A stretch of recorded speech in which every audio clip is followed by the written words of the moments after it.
Assalamualaikum warahmatullahi wabarakatuh. Halo semuanya, kenalin nama aku Cynthia Larista, berasal dari kelas 11 MIPA 1. Dan aku Selvi Olivia, juga berasal dari 11 MIPA 1. Jadi hari ini kami akan meresensi film Penyalin Cahaya dan Makmum 2. Kalau kamu apa, Cin? Kalau gue ngeresensi film Turning Red dan Layla Majnun. Selamat menyaksikan semuanya, semoga suka. Oke, film pertama yang akan kita resensi adalah film Penyalin Cahaya. Nah, pernah nggak sih lo dengar film Penyalin Cahaya? Sering banget gue dengar film Penyalin Cahaya, apalagi di Instagram gue. Berandanya tuh itu aja, apalagi spoilernya banyak banget sumpah. Jadi film Penyalin Cahaya ini rilis tanggal 8 Oktober 2021 dan film ini tuh booming banget sampai trending di mana-mana. Iya, parah sih. Nah, film ini disutradarai dan ditulis oleh Uregas Banu Teja yang merupakan sekaligus film debut pertama dia di film panjang, guys. Jadi, film ini dimulai dari awalnya Suryani yang baru masuk ke Ekskul Matahari. Nah, Ekskul Matahari ini tuh semacam ekskul teater gitu loh di universitas. Nah, terus malamnya mereka ngajak Suryani ini buat merayakan kemenangan mereka. Nah, jadi Suryani ini ngajak Amin ke pesta itu. Pesta ini kebetulan diadain di Rumah Rama yang merupakan sutradara kelompok teater mereka. Nah, pas mau pergi, Suryani ini udah diwanti-wanti sama orang tua mereka buat jangan mabuk-mabukan. Nah, tapi karena Suryani mungkin karena awal kali ya, kayak baru-baru masuk perayaan gitu-gitu, Anak baru ya, nggak didengerin. Terus dia mabuk tuh karena dia udah dipaksa minum bareng sama kakak-kakak senior mereka, ada Torik, Farah, dan senior-senior yang lain, Anggun, Rama, semuanya. Terus paginya Suryani ini mau pergi bukan daftar sih, apa ya namanya ya, semacam penilaian beasiswa. Dia kan dapat universitas itu dari beasiswa. Jadi ini anak Suryani ini anak beasiswa gitu. Iya. Nah, terus dia mau pemeriksaan tuh karena semalam dia mabok, terus paginya dia nggak bangun-bangun. Jadi dia pergi ke universitas masih pakai baju yang semalam.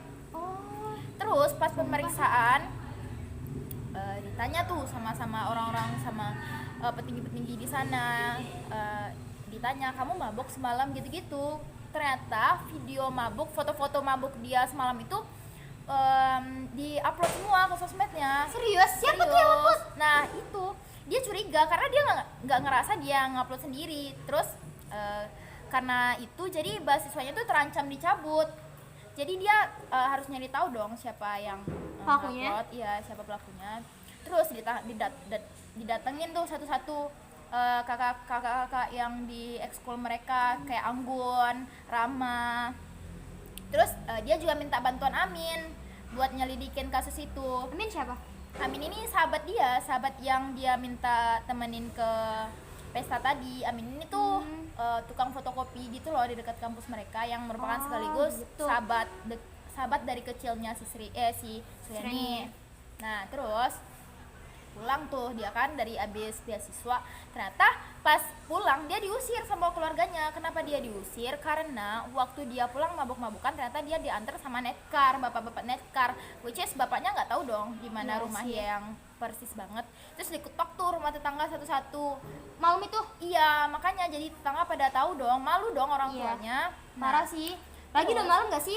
Iya benar. Terus diusir tuh. Akhirnya si Sur ini tinggal bareng si Amin, tapi secara diam-diam, guys, orang-orang nggak tahu.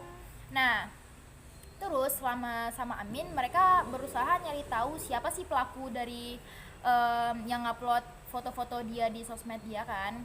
Nah, ditanya tuh satu-satu ke Rama, Anggun. Mereka berdua ini kebetulan produser sekaligus sutradara kelompok teater mereka, guys. Terus setelah ditanya, ditelusuri, karena dia kan curiga kan sama anak-anak itu. Terus selain minta keterangan dari ekskul, dia juga minta tolong sama Amin. Amin kan punya fotokopi nih, jadi anak-anak tuh ngisi data emailnya dong ke komputernya. Dari komputer itu ditelusurinya tuh satu-satu, disalin gitu loh data-data mereka, kayak nyolong data. Tapi keren gak sih idenya? Iya, tapi ini ilegal ya guys, nggak boleh ditiru. Nggak boleh tiru ya semuanya yang nonton. Ya, nah, terus setelah dikumpulin foto-foto dan video semalam tuh dia curiga sama Torik. Kenapa dia curiga sama si Torik? Karena Torik tuh kelihatan ngasih gelas isinya isi alkohol tapi warnanya beda gitu guys ke si Sur. Terus Oh, dia dari yang lain curiga. tuh beda gitu warnanya. Iya, terus dia curiga dong sama Torik. Nah, makanya dia minta keterangan lagi ke anggota-anggota ekskul mereka kan. Terus setelah ditelusuri, akhirnya mereka setuju buat ngelihat CCTV di rumah Rama karena kan acara itu diadain di rumah Rama.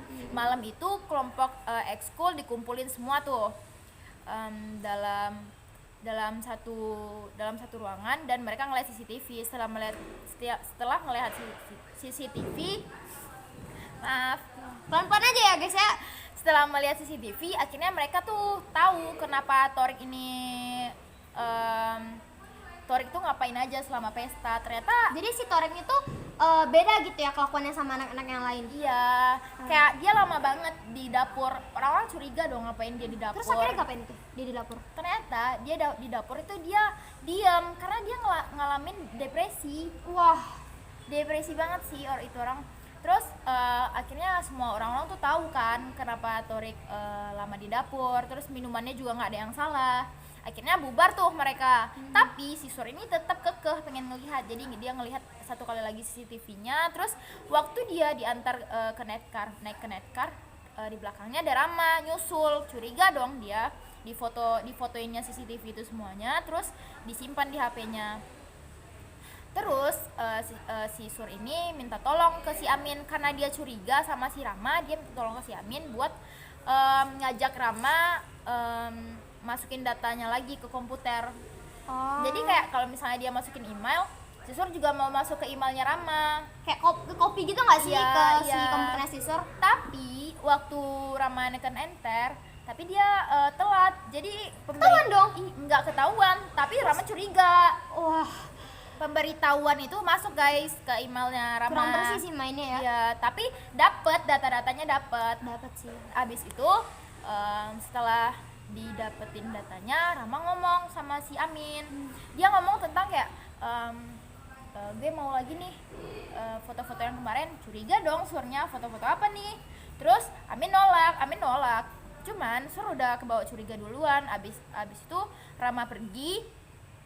Sur nanya ke Amin, itu foto-foto apa? Ternyata guys, Amin selama ini pernah satu kali ngejual foto-foto cewek-cewek gitu ke si Rama. Foto-foto seksi, foto-foto cewek yang ilegal lah. Serius? Didapetinnya sama Amin. Iya benar. Itu melalui si Amin. Iya, termasuk foto Sur sendiri. Jadi si Rama minta foto-foto gitu ke Amir. Iya, katanya buat inspirasi gitu guys, buat karyanya dia.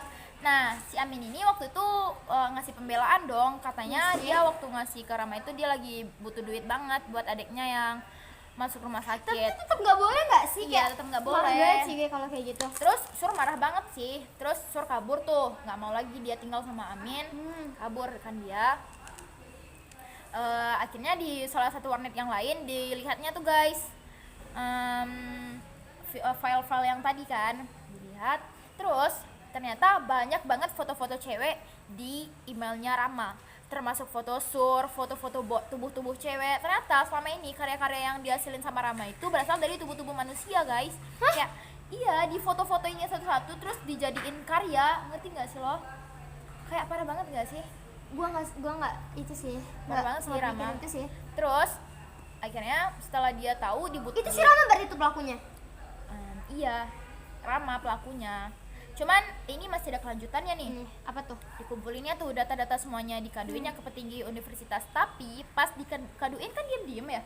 Tapi ternyata si petingginya malah ngomong ke Rama, dan akhirnya Rama malah bawa pengacaranya ke pertemuan itu, dan orang tua Sur dipanggil buat datang. Nah, Ke pertemuan itu. iya, akhirnya tuh Sur minta jalur damai kan ya. Orang tua Sur udah nggak bisa lagi ngelanjutin.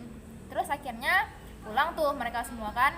Bapaknya Sur pulang ke rumah, Sur sama mamanya di belakang sama motor mereka.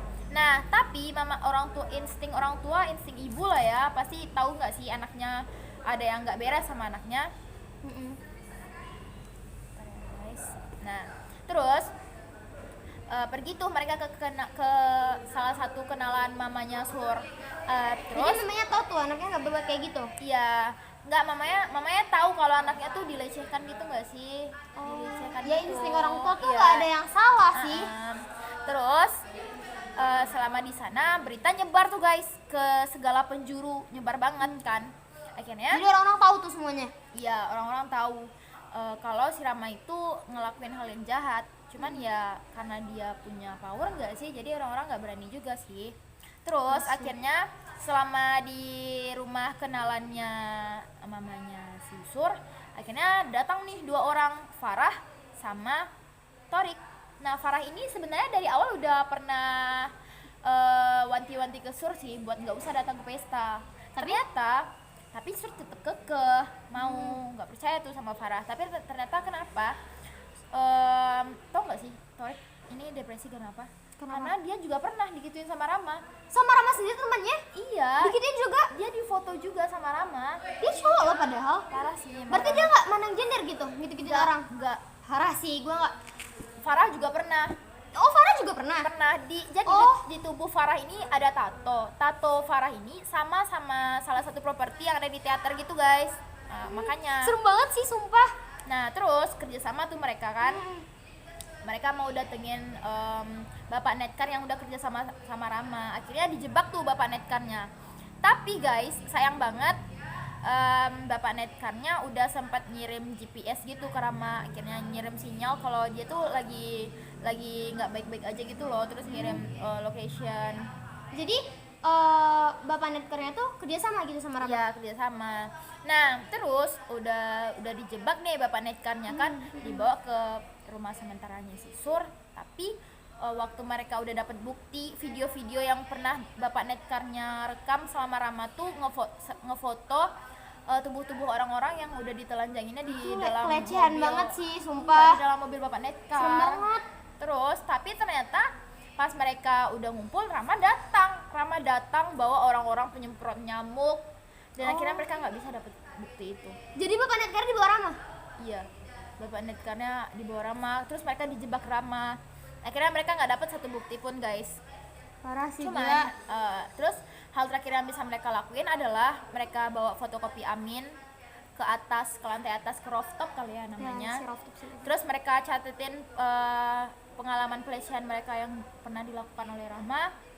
Terus di fotokopinya bukti-bukti semuanya, terus disebarin dari atas ke semua orang. Jadi gitu endingnya, mereka nyebarin semua bukti-bukti hasil fotokopi mereka yang udah mereka pakai printernya Amin tadi nih. Nah terus disebarin ke bawah. Gitu dulu. Sekarang gua nanya nih ya, ke lo yang udah nonton film Penyalin Cahaya, gua nanya, Rama akhirnya gimana? Dapat hukuman atau enggak? Gak jelas. Gak jelas. Karena kayak ya udah endingnya gitu doang. Dan itu yang menurut dia merupakan kekurangan dalam film ini sih. Dan dia gak dapat hukuman gitu? Nggak jelas. Orang sebenarnya udah tahu loh. Iya, palingan cuma hukuman sosial, tapi kan itu nggak Mempengaruhi banget ya. Parah sih, karena dia punya power nggak sih orang tuanya, jadi Iya sih. pada nggak bisa dihukum gitu. Hukumnya tuh hukuman penjara ya maksud gue.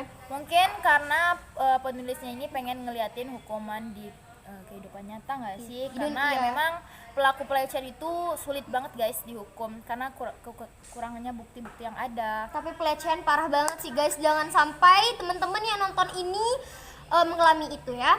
Terus gue nanya nih ke lo, lo yang udah nonton film Penyalin Cahaya, apakah film ini rekomen ke orang-orang yang belum nonton atau enggak? Banget. Film ini recommended banget buat kalian tonton. Karena film ini di luar kekurangan yang tadi, kelebihannya banyak banget guys, yang menutupi kekurangannya, kayak sinematografinya, tonnya, terus acting para pemerannya, alurnya juga bagus banget, dan menurut gue ini film wajib ditonton sih. Iya sih. Dan pelajaran yang didapat dari film ini juga luar biasa banget ya. Bagus, Nah, bagi bener. teman-teman di luaran sana yang nonton video kita ini, Yang masih ragu-ragu buat nonton filmnya, kalian bisa langsung cus aja guys. ya, di karena tempat-tempat- ngebantu banget. Karena menurut gue ya, perempuan-perempuan di luaran sana tuh harus berani speak up. Bener nggak sih menurut lo? Ini tuh jadi pelajaran buat perempuan-perempuan di sana yang pernah kena pelecehan. Nah, kalian tuh harus berdiri buat diri kalian sendiri guys. Tapi Semangat semuanya. tapi kita bukan berarti menyalahkan korban-korban yang nggak berani Iya. speak up ya, karena Karena itu memang juga mentalnya kena guys ya. itu memang berat banget Keberanian buat untuk mereka. speak up itu harus yang kayak harus bener-bener berani banget gak sih? Iya, bener banget Iya. sih. Jadi sekian dulu resensi Semoga video ngebantu dari Fani. ya. Semoga Semoga kalian yang masih bingung buat nonton filmnya jadi merasa teryakinkan buat nonton filmnya, karena ini dan worth it ngebantu banget. buat kalian yang ragu untuk menonton film ini. Dan sekarang kita move on ke film Film selanjutnya. Hai Guys. semuanya, kembali lagi sama kita berdua. Jadi sorry banget ya latarnya udah ganti, soalnya kita udah nggak di sekolah karena tidak memungkinkan Benar. lagi kita buat video di sekolah ya guys.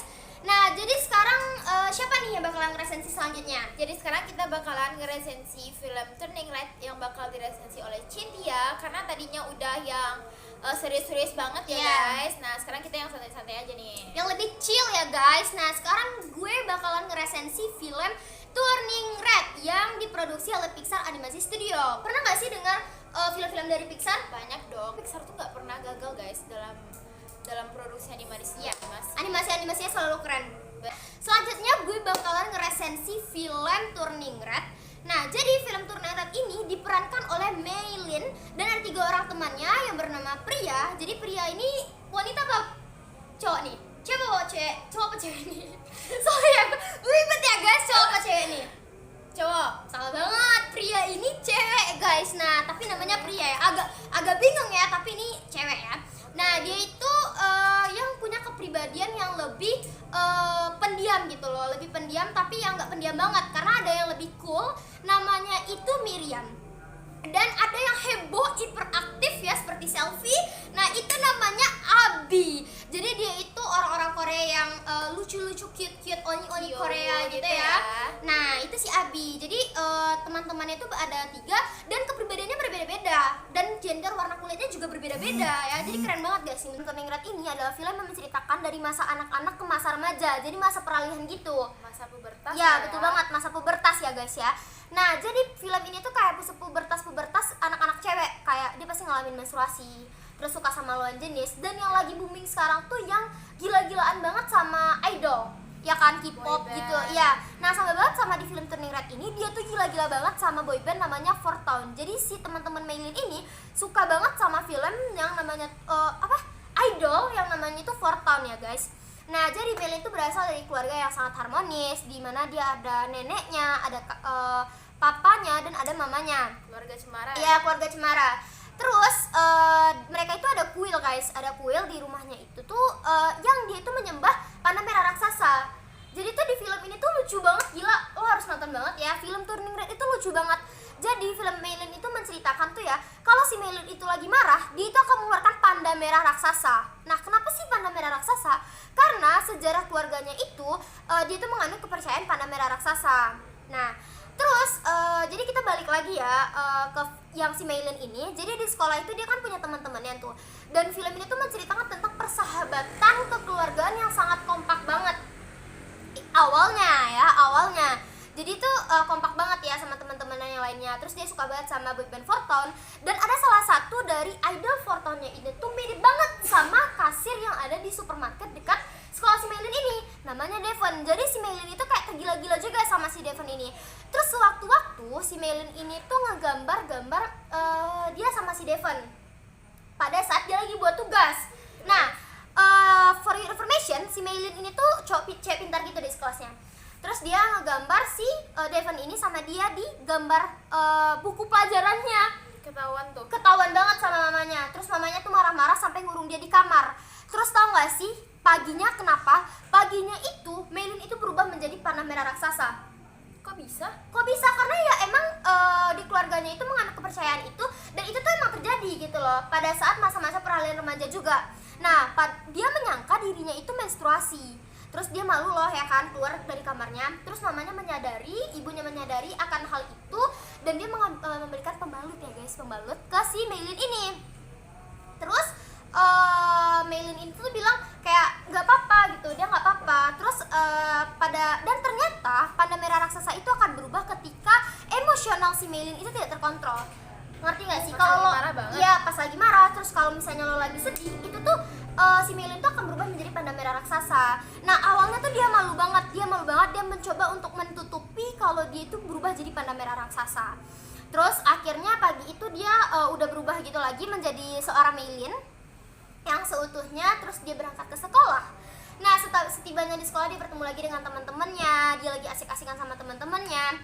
Terus tidak disangka mamanya itu terus mengawasi dia, kayak mengekang gitu loh, overprotective ya guys bahasanya sekarang. Strict parents lah ya, Strict kalau parents anak sih, anak bahasa zaman-zaman sekarang. Dia tuh mengekang Meilin tuh kemana-mana, jadi kemana-mana si Meilin tuh ada mamanya. Terus mamanya itu yang kayak intel guys, kayak diam-diam tuh menyelidiki si Meilin ini. Nah Meilin itu kayak kesal, kayak kenapa sih gue udah gede gitu, kenapa sih masih diikutin terus.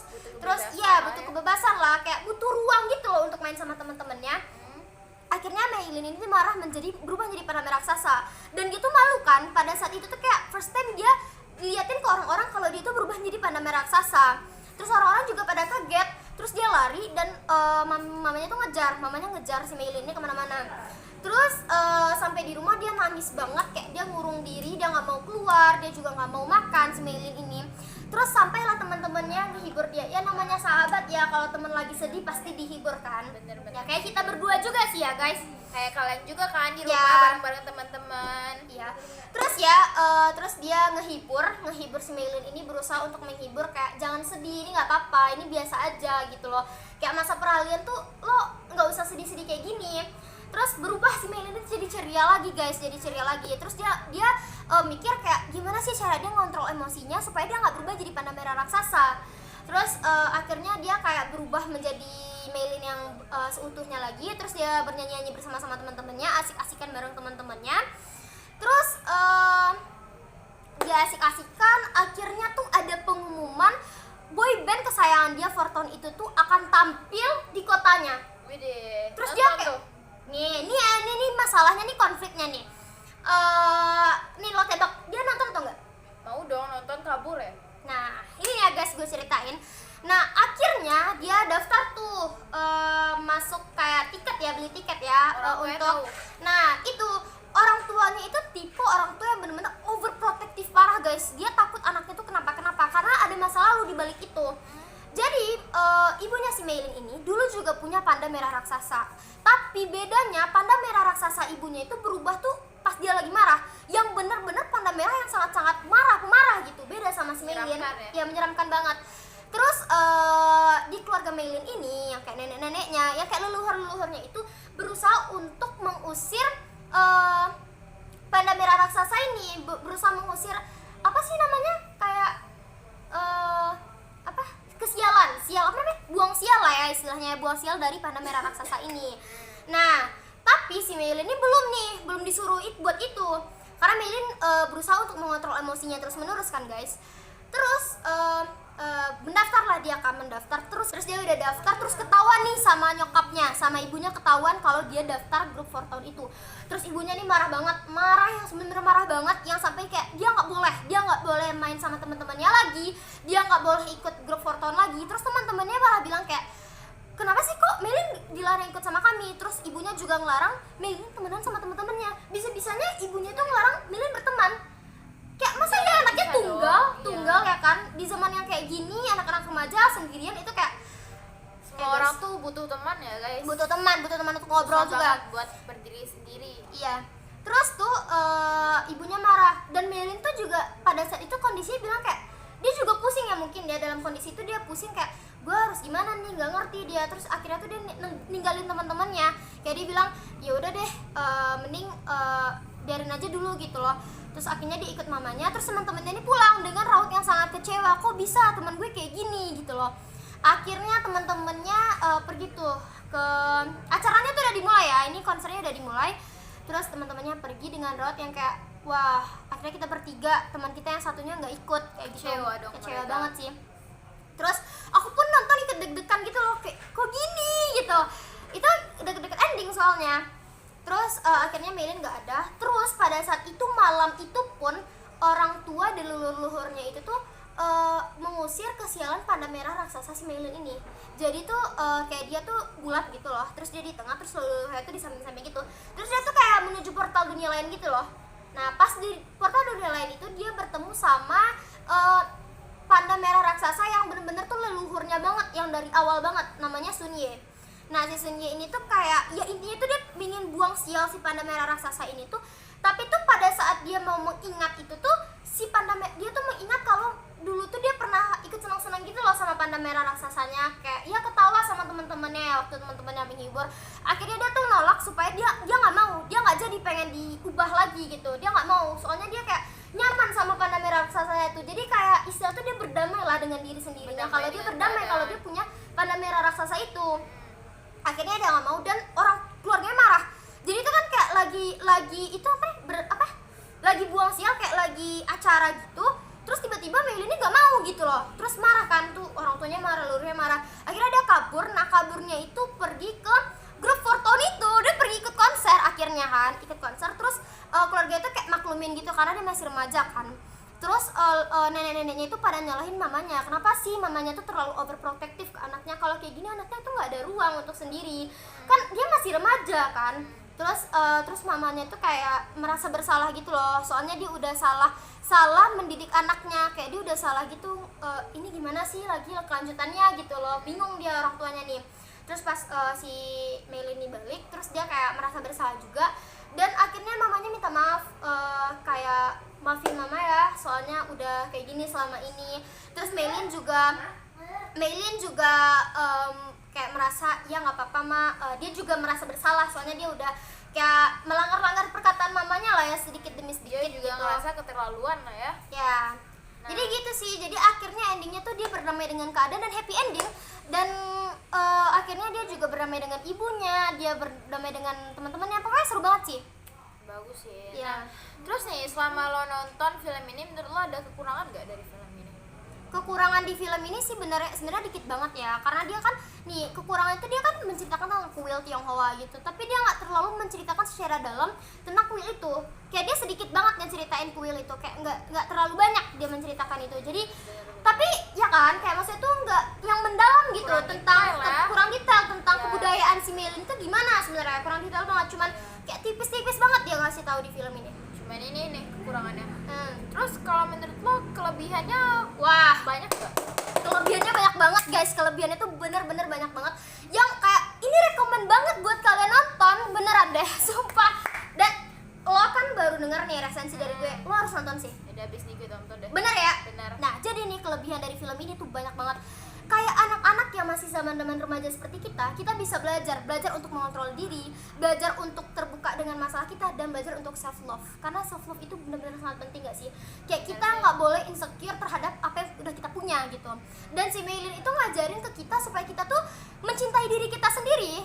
Gimana cara orang mencintai diri kita kalau kita nggak mencintai diri kita sendiri gitu loh. Dan dia berusaha untuk terbuka dengan keadaan yang udah diterimanya. Terus ya ini buat orang-orang tua di luar sana, ini film bagus banget untuk ditonton ini semua umur, bukan hanya remaja seperti kita, orang-orang dewasa juga bisa nonton untuk bernostalgia tentang remaja-remajanya. Ini juga punya pesan moral bagi orang tua nih, ya kan, cara mendidik anaknya gitu loh. Ya, terus education untuk anak-anaknya. Dan menurut lo nih, lo setuju nggak sih sama ibunya Meilin ini? Sebenarnya bagus sih, cuman kita juga orang tua menurut gue juga harus memberikan ruang ya buat anak-anak, ruang kebebasan, karena anak-anak juga nggak bisa terlalu dikekang guys. Karena kayak anak remaja zaman sekarang itu kalau tambah dikekang dia makin menggebu-gebu loh gitu loh. Maksudnya dia nggak dengerin kita. Jadi mending orang-orang, ini saran dari aku ya, sebagai remaja, sebagai anak gitu loh, mending orang tua itu kayak menjadi pendengar yang baik aja nggak sih buat anaknya, tapi juga harus tetap mengontrol perkembangan anaknya. Karena kalau misalnya dia nggak kontrol, ya siapa lagi yang akan memperhatikan anaknya ya kan? Itu aja sih guys dari kami tentang film Turning Red ini, dan menurut aku ini sangat-sangat rekomen banget buat kalian tonton. Dan bagi kalian yang masih ragu, mungkin kalian bisa lihat video ini dan menjadi tertarik dengan film Turning Red. Halo semuanya, ini merupakan hari kedua kita dalam ngeresensi film. Karena kemarin waktunya udah nggak kondusif, jadi kita lanjut lagi hari ini. Nah, jadi kemarin kita kan udah ngeresensi film yang genrenya itu komedi dan drama. Nah, sekarang kita bakal ngeresensi film yang horor-horor. Jadi, stop senyum-senyum, shit's about to go down. Nah, film yang akan aku resensi hari ini adalah Makmum 2. Nah, kalau kalian tahu, ini merupakan lanjutan dari Makmum 1 yang udah diproduksi pada tahun 2019. Nah, lo pernah gak sih nonton film Makmum 1? Gue pernah sih nonton film Makmum 1, dan menurut gue film Makmum 1 tuh bagus banget gak sih? Bagus banget Horornya sih. itu dapet, terus pesan moral di filmnya juga dapet banget. Benar banget. Nah, Makmum 2 ini merupakan kelanjutan dari Makmum 1 yang diproduksi pada akhir 2021. Nah, karena Makmum 1 udah bagus banget, jadi ekspektasi orang ke Makmum 2 tinggi dong. Iya sih. Nah, jadi gue bakalan ceritain ke kalian resensi film Makmum 2 ini. Nah, semuanya berawal dari Rini yang merupakan tokoh utama di Makmum 2 yang juga tokoh utama di Makmum 1 itu balik ke kampungnya bawa anaknya karena ada mbahnya yang meninggal tuh di kampung. Nah, waktu sebelum dia datang di kota, dia udah diteror tuh sama Makmum. Pas dia balik ke desa, desanya ini desa terpencil gitu guys, yang dimana nggak ada saluran internet, TV, semuanya karena jaringan nggak masuk ke desa dia. Nah, di sini awalnya dia rencananya cuma nginap 3 hari tuh. 3 hari? Iya, 3 hari kan. Dalam 2 hari pertama tuh aman-aman aja. Nah, pada malam pengajian malam kedua, anak-anak di sana pada main petak umpet. Di desa ini ada 4 anak guys. Nah, satu di antara mereka tuh ada yang kelihatannya kayak misterius gitu. Beda gitu ya, ada yang lain. Iya, beda, horor gitu deh hawanya. Nah, waktu itu anak-anak pada main petak umpet. Pas mereka main petak umpet, anaknya Rini ngikutin anak misterius tadi. Karena dia masuk ke hutan, di mana hutan ini tuh hutan terlarang gitu loh di desa. Oh, iya. Iya, jadi diikutin tuh sama anaknya Rini. Nah, pas malam pengajian, anaknya Rini kan masuk ke hutan tuh. Setelah orang selesai pengajian, anaknya Rini ditemukan pingsan di depan rumah pengajian. Terus dibawa tuh sama Rini ke rumah. Ternyata setelah itu dia banyak mengalami gangguan-gangguan. Hari ketiga dia kan mau pulang tuh awalnya paginya, tapi karena ada kendala jadi dia ngelanjutin nginapnya sekitar 1 atau 2 minggu lagi di desa itu. Nah, pas selama rentang waktu itu dia mengalami banyak gangguan guys. Nah, gangguannya itu seperti kalau misalnya dia lagi sholat, pasti ada makmum di belakangnya, terus ada mimpi buruk, terus keadaan anaknya semakin memburuk. Dan ada pada suatu malam, anak-anak tuh pada hilang guys di desa itu. Hilang? Iya, hilang. Dan semua warga tuh mencari mereka ke dalam hutan terlarang. Ditemuin tuh anak-anak mereka kan. Pas dibawa pulang, anak-anak ini kelihatan kesurupan. Karena para orang tua udah khawatir banget, akhirnya desa itu ngadain pengusiran gitu, semacam rukiah gitu deh ya. Nah, tapi karena Rini mindsetnya orang kota, dia nggak percaya dong sama hal-hal begituan. Hal mistis kayak gitu Iya, dong percaya gitu. iya. Nah, selama 2 anak yang lain di rukiah, Rini bawa anaknya pulang. Jadi setelah dia bawa anaknya pulang, anaknya nggak membaik tuh kondisi anaknya. Tapi 2 anak yang lain tuh udah lumayan. Karena udah di rukiah? Iya, karena udah di rukiah. Cuman hari ke hari semakin berlanjut, ternyata 2 anak yang di rukiah itu juga nggak terlalu membaik guys. Mereka justru keadaannya semakin memburuk, sama kayak anaknya Rini. Nah, akhirnya pada suatu malam Rini udah pusing banget tuh, coba cari-cari tahu. Dan ternyata para warga itu selama ini mengalami gangguan juga. Kayak di desa itu dibangun suatu masjid, tapi masjid itu tuh pembangunannya membatasi batasan area hutan terlarang, dimana pintu hutan terlarang itu ada 2 pohon yang harusnya ada di sana, tapi ditebang tuh karena pembangunan masjid. Jadi karena pembangunan, pohon-pohon yang gede itu tuh ditebang? Iya, ditebang. Akhirnya setelah itu Rini bilang pasti ada yang salah, cuman para warga ya diem aja, kayak nggak mau ngebahas gitu. Akhirnya Rini kena teror. Pada suatu malam dia mimpi kalau anaknya lari-lari ke hutan terlarang. Pada malam itu juga waktu Rini bangun, dia cari tuh ke hutan terlarang, lari-lari dia ke hutan terlarang. Terus para warga panik karena Rini nggak ditemuin. Akhirnya semua warga Rini juga menghilang? Iya, Rini juga menghilang. Akhirnya semua warga sepakat buat nyari Rini. Nah, di antara warga-warga itu ada satu bapak yang pada awalnya udah wanti-wanti jangan datang ke hutan terlarang, pohonnya jangan ditebang. Pokoknya udah ngerti deh gitu kan, sama salah satu kenalnya Rini di desa itu. Akhirnya di saat semua warga nyelamatin Rini dan berperang melawan hantu itu di hutan terlarang, kenalannya Rini ini, si cowok ini sama bapaknya ini bareng-bareng buat nanam pohon di area yang sepohon yang sebelumnya ditebang. Jadi ternyata hantu ini bilang kalau itu tuh rumah dia karena orang-orang desa itu ngehancurin rumah dia.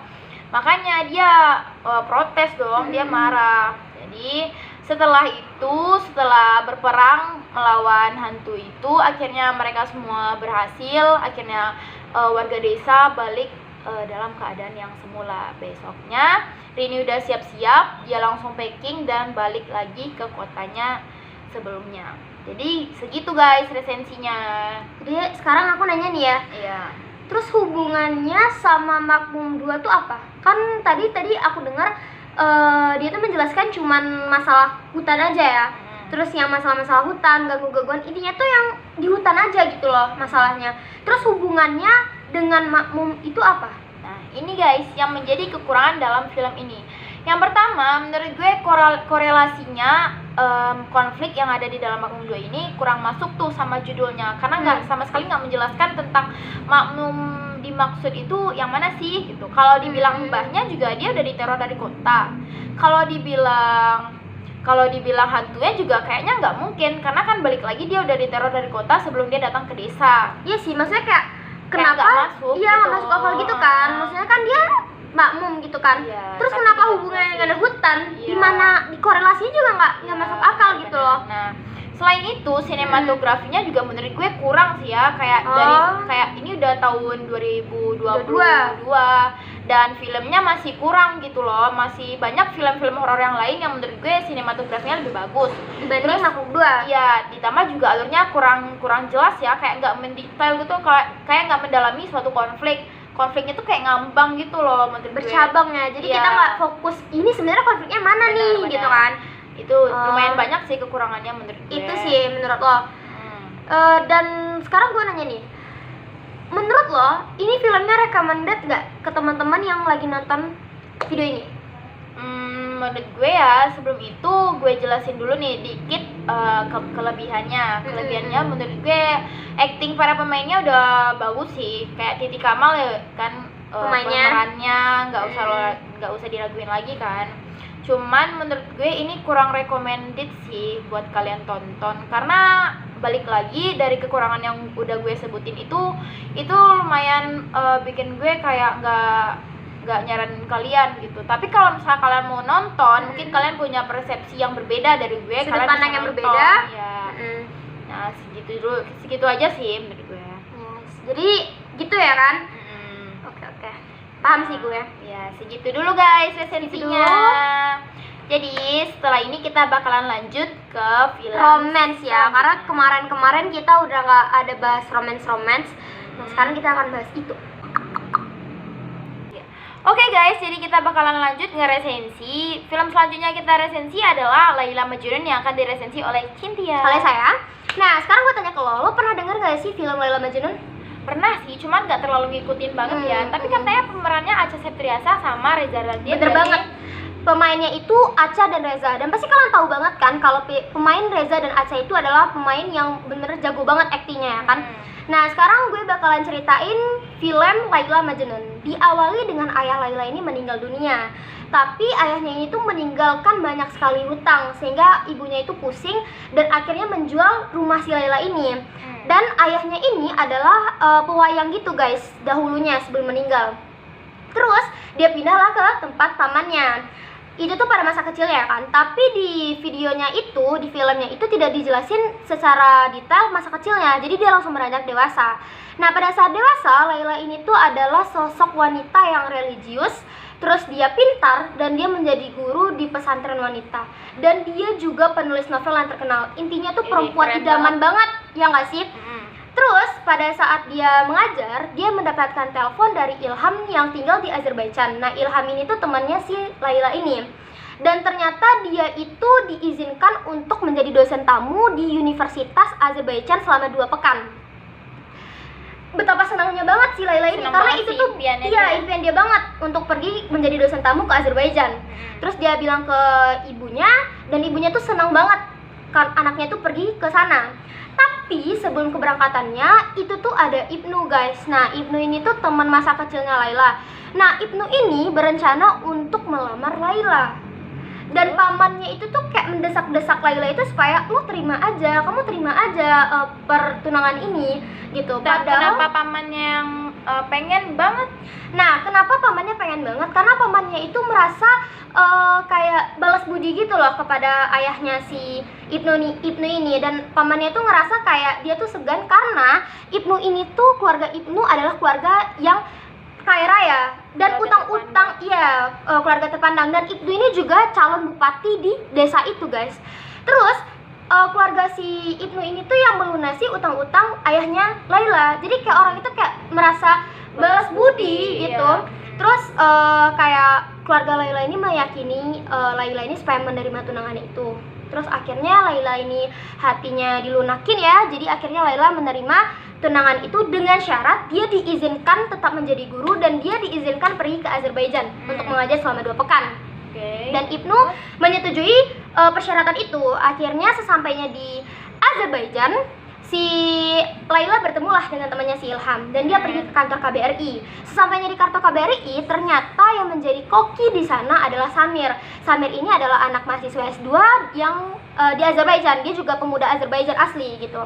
Nah, dia itu menjadi koki di sana untuk kerja sampingannya gitu.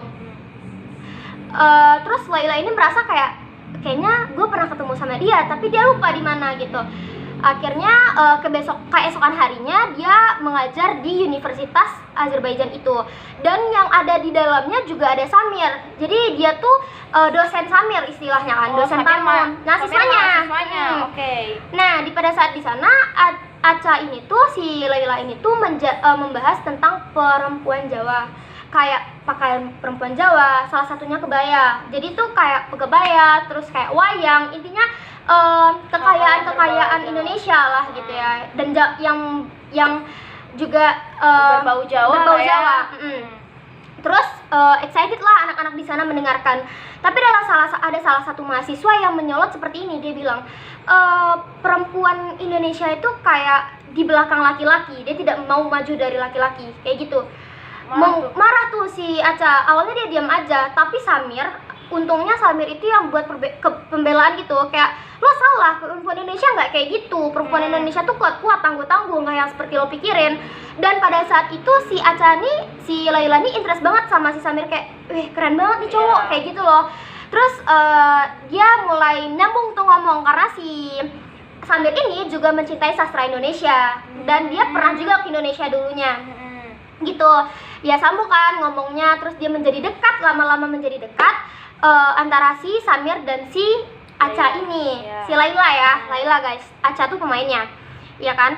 Terus menjadi dekat, hubungan mereka semakin erat, dan pada saat itu si Samir ini jatuh cinta ke Laila, dan dia bilang ke Ilham, teman kecil Laila, kalau dia sayang sama Laila gitu. Tapi dia masih ragu untuk mengatakannya gitu. Dan pada akhirnya ya, sewaktu-waktu dia bilang tuh, dia kayak ngode-ngode gitu ke si Laila, kayak gue suka nih sama lo. Tapi Laila selalu kayak stop, jangan bilang kayak gitu. Iya gitu, kayak dia bilang ntar hubungan persahabatan kita tuh rusak kalau misalnya lo bilang kayak gitu. Tapi Laila suka nggak sama? Nah, Laila tuh ngasih feedback ke si Samir. Dia bilang dia juga suka sama Samir, tapi dia belum bilang gitu secara spontannya, karena karena dia ingat Ibnu, dia kan udah bertunangan gitu kan, dia udah bertunangan sama si Ibnu, walaupun dia nggak cinta sebenarnya sama si Ibnu ini. Terus kenapa guys dia familiar banget sama si Samir ini? Karena sebelumnya pada saat dia nge-launching novel pertamanya di Indonesia, Samir ini datang ke Indonesia. Sebegitu fansnya Samir ke si Laila ini. Jadi Samir di Azerbaijan ini terbang langsung ke Indonesia. Iya, dia nggak beli novel si Aca ini, Laila. Tapi gue sering banget nyebut Aca ya, tapi Aca ini pemainnya ya guys. Reza Rardian ini Samir ya? Iya, si Laila ini tuh ya, si Laila gitu. Terus dia datang ke Indonesia untuk minta tanda tangan ke si Laila ini. Terus dia bilang, gue ngefans sama lo gitu loh. Terus ini pakai bahasa gue ya ngomongnya ya. Ya paham aja ya guys. Terus ini aku ceritanya pakai bahasa aku gitu. Terus terus dia bilang ke si Aca ini, Laila, si Laila ini dia bilang ke Laila kalau misalnya semoga sewaktu-waktu dia bisa jadi dosen tamu ke Azerbaijan dan dia menceritakan isi novel ini ke anak-anak di sana. Karena si Samir ini beneran sangat-sangat takjub dengan isi novel perjalanan hidup Laila ini gitu. Akhirnya dia bilang oke, semoga kita bisa bertemu lagi gitu. Nah, akhirnya dia kan kesampaian. Nah, Itu makanya dia familiar. iya. Dan kenapa dia bisa diterima? Itu berkat bantuan Samir juga, guys. Jadi keren banget nih Samir itu. Kok bisa? Iya, dia memperjuangkan si Laila ini ke dosen-dosen petinggi-petinggi di sana supaya Laila ini tuh diterima. Dia bilang keunggulan berbagai banyak hal dari Laila ini yang bisa diterima gitu. Alhamdulillahnya diterima kan. Terus kita balik lagi ke si Samir pengen mengutarakan isi hatinya ke si Kita Laila. balik lagi ke masa yang sekarang. Ya, jadi tadi tuh gue flashback ya guys. Ya.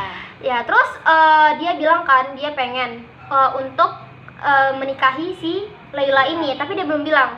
Dan lo masih ingat Ilham kan, temannya Ya, si sahabatnya Laila ini, Laila. sahabat Laila ini, dia pengen menikahi seseorang dari Azerbaijan gitu. Dan pada saat dia ingin bertunangan dengan si cewek ini, dia mengundang si Samir dan si Aca untuk pergi ke rumah itu. Kayak dia meyakinkan ke ibu si cewek dari Azerbaijan ini kalau kayak perempuan orang Indonesia dengan orang Azerbaijan kalau menikah tuh dia bakalan tetap harmonis gitu, nggak sesuai yang di pikiran ibunya si cewek ini, calon Calon istrinya istrinya. itu tuh kayak takut gitu, ntar anak gue gimana, bahagia nggak nih sama dia gitu.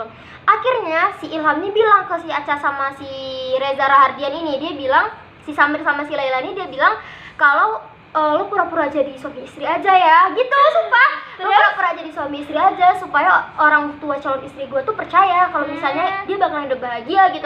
Terus dia nolak dong, ih enggak mau gue kayak gitu. Terus dia bilang Mau kayak dong. ini untuk sahabat lo juga Laila kayak gitu loh. Dia kayak mohon-mohon banget. Akhirnya ya udah Laila mau gitu kan. Terus itu pada saat dinner ya, itu suasananya sanggung banget sumpah.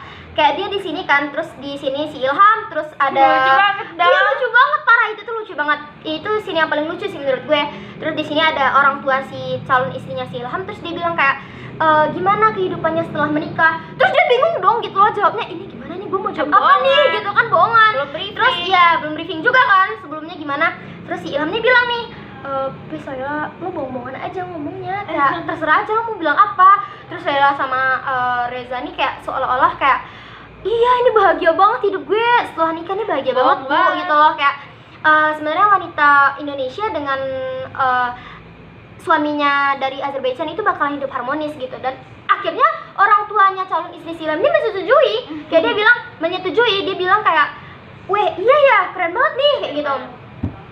Akhirnya udah tuh pulang terus di perjalanan si Aca ini ngeliat si Laila ini ngeliat si Samir ini pelukan sama cewek. Terus dia kayak sedih banget, kayak patah hati gitu loh. Dan ternyata lagi cewek itu sepupunya si Samir. Itu sepupunya si Samir karena dia lagi ada masalah gitu. Terus Samirnya kayak menenangkan gitu. Dan ternyata si cewek ini tuh sepupunya Samir itu pengen kuliah di Indonesia. Akhirnya dia juga deket nih sama Aca, karena dia kan Aca ini kayak Aca ini sosok wanita yang lo ngomong sama siapa aja tuh lo masuk gitu loh. Gitu. Terus udah 2 pekan tuh ya, udah berlanjut hari-harinya bersama si Samir ini berlanjut. Terus datanglah si Ibnu ke sana karena dia pengen ada foto preweddingnya di sana di Azerbaijan. Nah pada saat itu juga dia kan di kantor KBRI tuh. Terus Aca nih bilang kayak, Laila nih bilang kayak, kenapa sih ini orang datang gitu loh, kesel banget gitu nggak sih, tiba-tiba datang gitu, lo nggak diundang gitu loh. Terus diajak. Ya lo nggak diajak gitu. Terus datanglah kan si Aca ini, si Ibnu ke sana. Dan di saat itu yang masak tetap Samir. Terus Samir kayak berasa kayak, ini siapa gitu, gua kalah nih gitu loh. saingan nih gini. Terus dia masak suatu masakan, dia bilang ke Aca, dia bilang ke Laila kayak, makan nih, ini tuh sama banget sama yang ibu aku masak waktu itu. Terus Ibnu meledak dong emosinya kayak, kok ini orang deket gitu, selama gua nggak di sini lo ngapain aja gitu loh. Terus marah tuh, dia pengen si Laila ini cepet-cepet pulang ke Indonesia supaya dia cepet-cepet melaksanakan pernikahan. Terus singkat cerita akhirnya dia balik tuh ke Indonesia, tapi sebelum dia balik dia bilang ke itu si Samir udah yang kayak gak terurus lagi gitu loh. Dia pergi ke bukit, dia galonya di bukit, gila. Dia galau di bukit. Iya, Giling coba- anak gunung banget. Iya, tapi itu sedih banget serius. Dia bilang kayak dia nggak bisa hidup tanpa Laila. Dia cinta banget sama Laila. Dan dia itu membayangkan novel Laila Majnun yang si Kais itu mengejar cinta Laila gitu. Dia bilang dia benar-benar membayangkan Laila itu seperti sosok di novel gitu, mengejar cintanya kan. Terus akhirnya Laila itu juga sayang banget sumpah sama Samir. Akhirnya Laila ini tuh menitipkan sebelum pulang ke Indonesia, menitipkan sebuah wayang oleh-oleh untuk si Samir, tapi melalui si Ilham temennya. Terus Ilham bilang gue nggak mau, ngapain sih lo minta tolong sama gue gitu. Dia Terus maunya iya, langsung. dari langsung Ilham pengen langsung aja lo ngomong gitu. Terus si Laila minta izin dong sama Ibnu, ntar kita berhenti di itu ya, di pertengahan kota ya untuk bertemu sama si Samir. Tapi si Ibnu ini nggak mau, kayak dia marah, Nggak mau ngapain dong. sih gitu loh, nggak mau dong gitu kan. Soalnya istri gue ketemu sama cowok lain nggak mau gitu. Akhirnya nggak jadi tuh. Terus si orang-orang tuh, si sepupunya si Samir sama si Ilham pergi ke bukit untuk menjemput si Samir, kayak Laila udah pulang ke Indonesia. Jadi dia Ini- pulang tanpa bertemu Samir. Iya, dia pulang tanpa bertemu Samir. Terus dia ngasih Ilham nih ngasih ini ada hadiah wayang untuk lo dari Laila gitu. Terus orang itu pulang turun karena tetap Samir nggak mau, dia nggak makan, dia cuma di sana aja. Terus dia menitipkan orang tuanya kasih sepupunya gitu ya guys. Terus akhirnya ya bukalah wayang itu dan ada sepucuk surat gitu.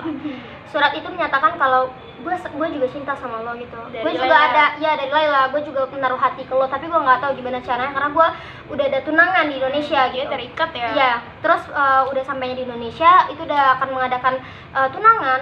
Terus tuh ya yang si Laila nggak suka pada saat dia mencalonkan diri jadi bupati itu dia yang kayak ngehambur-hamburin uangnya gitu loh supaya dipilih Si sama Ibnu. warga. Si Ibnu ini. Jadi tuh kayak si Laila bilang kayak Ibnu ya guys. iya Ibnu. Terus dia bilang kayak ini orang kenapa gitu loh. Kalau Nggak lo suka. marah banget gitu. Sombong banget. Akhirnya tuh Laila kayak Ida nggak mau nikah sama orang yang kayak gitu. Itu nggak tipe dia banget gitu. Terus akhirnya dia pergi ke pesantren itu sama si Ibnu untuk buat spanduk gede supaya dipilih gitu si Ibnu. Terus ada rame-rame tuh orang di pesantren itu, di kelas satu kelas ya ada rame. Terus dia lihat dan ternyata Samir datang ke Indonesia. Kaget dong. Kaget banget, dia seneng banget, kayak dia nangis. Tapi dia nggak tahu gimana mau bilangnya itu. Merinding banget sih gue keinget filmnya. Terus dia datang kan ke sana. Terus Ilham sama sepupunya tuh bilang kok nggak temuin si Samir. Terus dia bilang dia nggak kuat untuk bertemu sama si Samir gitu. Terus Samir ini bilang ke Ilham kalau dia akan tunggu di jembatan dekat rumah si Laila. Ini dekat ending ya. Dia bakalan tunggu di jembatan dekat rumah si Laila. Terus Laila ini tuh udah sampai di rumah, dia bergegas ke jembatan itu, tapi dicegat sama pamannya. Karena sebelum itu si Ibnu udah wanti-wanti ke pamannya, jangan sampai Laila pergi malam itu. Terus dikurung lah kan si itu tuh. Terus si Laila ini, terus pamannya pergi ke jembatan bilang, gak usah temuin si Laila lagi. Laila udah gak mau sama lo, dia udah pengen nikah sama si Ibnu gitu. Dia udah milih itu daripada kamu kayak gitu kan. Terus si Samir nggak pantang menyerah, dia nunggu sampai pagi. Terus akhirnya dibukain tuh sama ibunya, dia bilang larilah kamu bersama Samir. Ibu ikhlas gitu, kejarlah Jadi cintamu ibunya gitu. nolong nih. Ibunya nolong. Terus sampailah kan dia di jembatan, terus dia berpelukan, terus dia pengen lari nih sama-sama ceritanya, pengen hidup bahagia di Azerbaijan. Dicegat sama Ibnu dan orang-orang kepercayaan papanya Ibnu. Di sana juga ada pamannya. Terus dia kan kayak dia tuh kayak disegap gitu guys, kayak lo mau kemana nih, gak boleh gitu, dipisahin. Terus Ibnu ini udah kayak bunda ini gimana gitu. Terus ini bener-bener nih ngeri banget nih. Terus ayahnya si Ibnu itu ngasih pistol, tembak aja Samir langsung gitu, tanpa lebih pikir. Iya ke Ibnu. Terus Ibnu ini mau nembak si Samir nih kan, dia mau tembak. Terus pamannya ini mungkin kayak merasa bersalah atau gimana gitu ya. Terus pamannya langsung ngecegat, akhirnya tuh yang ketembak tuh pamannya, bukan si Samir. Mati dong. Nah itu tuh nggak diceritain banget tuh di film itu gimana. Oke. Terus pingsan ya kali ya? Kok langsung mati sih? Nggak tahu juga sih gue. Pistol. Ya nggak tahu, di filmnya nggak diceritain. Nggak kita lanjut aja. Iya, ini nih berdebat tentang si paman yang nggak penting tuh pamannya. Terus nih orang berdua disegap, terus dibuang ke sungai sama orang-orang Ibnu. Terus Diikat tangannya, terus dibuang ke sungai. Terus Hidup-hidup. hidup-hidup. Si Samir udah nelan banyak air yang udah benar-benar lemes. Terus ada malaikat penolong, yaitu ibunya Laila. Ibunya Laila tuh nolong. Kok gue jadi dramatis banget, tapi ini bener-bener sedih banget. Ini kayak perjuangan cinta sejati gitu loh. Terus si ibunya Laila menyelamatkan orang berdua ini. Terus akhirnya mereka selamatkan sampai di daratan. Itu juga ada Ilham dan sepupunya. Bener-bener setia banget gak sih nemenin. Akhirnya endingnya mereka hidup bahagia di Azerbaijan dan memiliki satu anak. keren banget. Ending yang happy ending ya? Happy ending. Happy Ini ending. keren banget atau lo pura-pura supaya gue bahagia nih? Enggak, ini happy ending dari resensi-resensi film kita sebelumnya ya nggak Ini sih? happy ending banget nih. Iya, ini akhirnya Ini happy ending dibanding happy ending yang lainnya ya, dari film yang kita resensi, ini yang paling bagus endingnya. Nah, menurut lo dari film yang bagus banget lah yang lo ceritain, ini ada kekurangannya nggak sih? Kekurangan film ini sih ada ya lah, pastinya setiap film ada kekurangan kan, nggak ada yang selalu 100% sempurna. Kekurangannya sih menurut gua dia terlalu cintanya itu terlalu dipaksakan gitu loh, nggak sih, ngerti nggak sih? Kayak kurang masuk akal. iya, gitu kurang masuk jadinya. akal banget, kayak lo kenapa sih jadi Kurang manusia itu jahat realistis. banget gitu. Iya. Itu sebenarnya tuh realistis, banyak banget orang kayak gitu, tapi menurut gue kayak di film itu tuh terlalu lebay banget ceritanya untuk dia mengutarakan cintanya, itu terlalu dipaksakan banget gitu loh. Jadi sih menurut gue, dan kelebihannya tuh setelah kalian semua teman-teman lihat cara aku menceritakan dan cara aku menggebu-gebu menceritakan ini benar-benar keren banget sih. Nah, jadi menurut lo ini viewers kita nih, penonton bakalan lo rekomendasiin nggak film ini ke mereka? So pasti dong bro, bener-bener gue rekomendasi banget ke kalian buat nontonnya. Awalnya emang sedikit flat ya filmnya, cuman akhir dan pertengahannya ini kalian akan terbawa suasana yang kayak cinta sejati gitu. Ya, bagus. Bagus. Nah, jadi gitu dulu Segitu aja ya. resensi dari kita, Dari kita 4 berdua, video. ya. Nah, Semoga kalian suka, dan durasinya agak panjang tapi jangan di skip ya. Semoga Ya. kalian suka dan semoga ini membantu kalian semua, dan sekian dulu dari kami. Assalamualaikum warahmatullahi Tullahi wabarakatuh.